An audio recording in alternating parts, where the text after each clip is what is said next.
My Aunt Caddy is here in the first row. She is a Dr. Beale baby. Oh, hey. And my grandfather was driven in with a heart attack in a 51 Buick to New Bedford Hospital by Dr. Beale. So our family is closely tied to this history.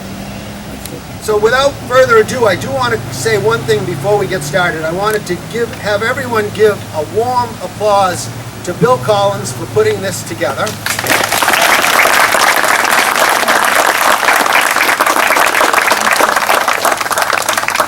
And also to our 375th committee. You see them scattered throughout in their yellow t-shirts and staff. They've put on a phenomenal summer for Sandwich.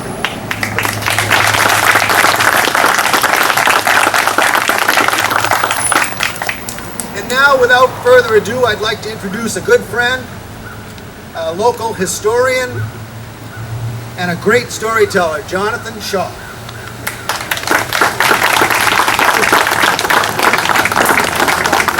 I'm going to reminisce a bit, take you back about 70 years when I was maybe about 5 or 6 years old, middle of the Second World War. My father was in New Guinea building air bases to drive out the Japanese, and my mother was here in Sandwich with me. I was an only child, so she rather concentrated on me. I'll come back to that in a minute. And in any case, she was a volunteer at that time, a spotter. And she would go up to the top of these fire towers and look out to sea into the Cape Cod Bay to see if there were any German subs were there. There never was one, but it was a very important job, very useful. Dr. Beale, of course, would deal with all sorts of things and I lived around the corner. On 3 Jarvis Street at that time, and that's where I am right now. And it was a yellow house then. We're very history-minded in our family.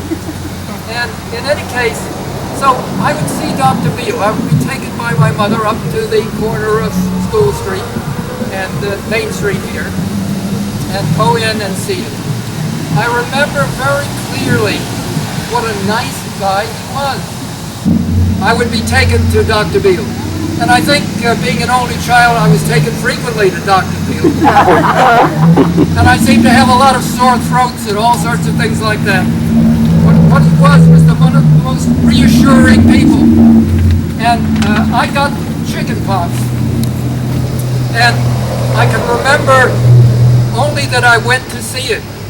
But my most vivid memory, and I'm sure he had something to do with my reaction, I was enormously proud of chicken pox.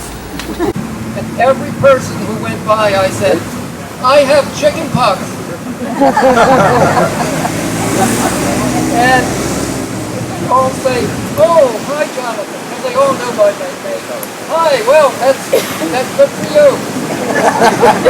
And another one would come by, and maybe there'd be, I would say there must have been at least 20 people that went by that I announced, I have chicken pox, proudly. And I'm sure Dr. Beale had said to me in his office, you should be, someone your age, 5, 6 years old, it's a good time to get chicken pox.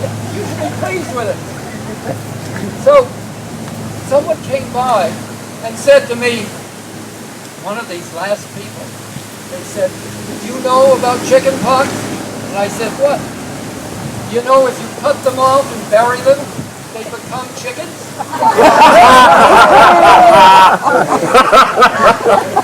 And I was astonished. Dr. Beale had not told me anything like that. And neither had my mother. So I rushed inside the house and asked her, I said, I've just been told that if I cut these off and put them in the ground, they'll become chickens. She was absolutely horrified. And corrected that error of judgment. But I think of Dr. Beale in terms of the men that were in my life, the people that I admired. My father was absent for many years in New Guinea. Then I think of my grandfather who was living in Carver. And I think of my uncle, Jack Leonard, who I greatly respected and who was here part of the time. But I would say of the four men that I thought of as authorities, Dr. Beale was the fourth in this system. And he was a perfectly wonderful person. Not only going into that office where I can remember it was kind of cool and dark, but it was very friendly. And every time my mother, who was saving gasoline coupons, she would start out when she was coming back. I'd occasionally be with her in the parlor. She'd gone out, usually at a rare time she did. Can you hear me now? I have to hold this close.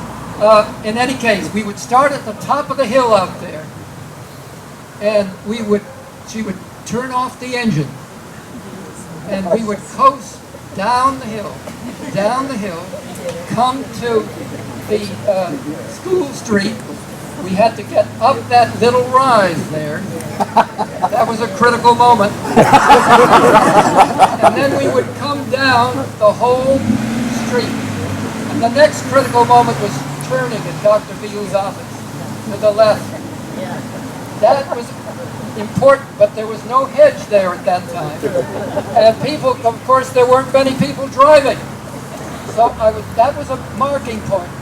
Get around that corner of Dr. Beale's office, and you could coast all the way up to Jarvis, go down Jarvis, turn into our driveway, and go the full way down. So my memories are of Dr. Beale being at a critical moment every time.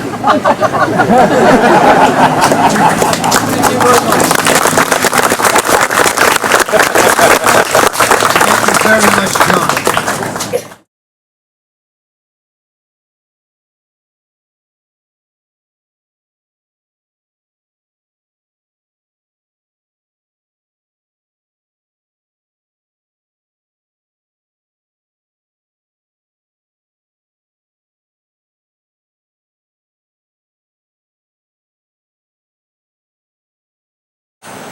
Many townspeople today still have cherished memories of our legendary town physician, Dr. Samuel Beale. Dr. Beale served as our town doctor from 1909 to 1965. As a school physician from 1911 to 1934, and as chairman of the building committee which built the Henry T. Wang School. In January of 1961, that's 5 months before I graduated from school, the town voted to set aside this land as a memorial to Dr. Beale and to name this street as Beale Avenue. Now, on the occasion of the town's 375th birthday, as we remember the citizens who shaped our history, the Board of Selectmen wish to rededicate this park in memorial to the words used nearly 40 years ago by the late Benjamin Fleet, representing the Board of Selectmen, who said, "It is fitting that we pause this day to dedicate the plaque of the doctor's memory so that succeeding generations will be reminded of the permanency of Dr. Beale's efforts." The permanency of Dr. Beale. That's the key. That's why we're here with Dr. Beale. Let's see, it's Nancy Marks. Where have you hidden yourself? There you are. Present this to Nancy with the grandchildren.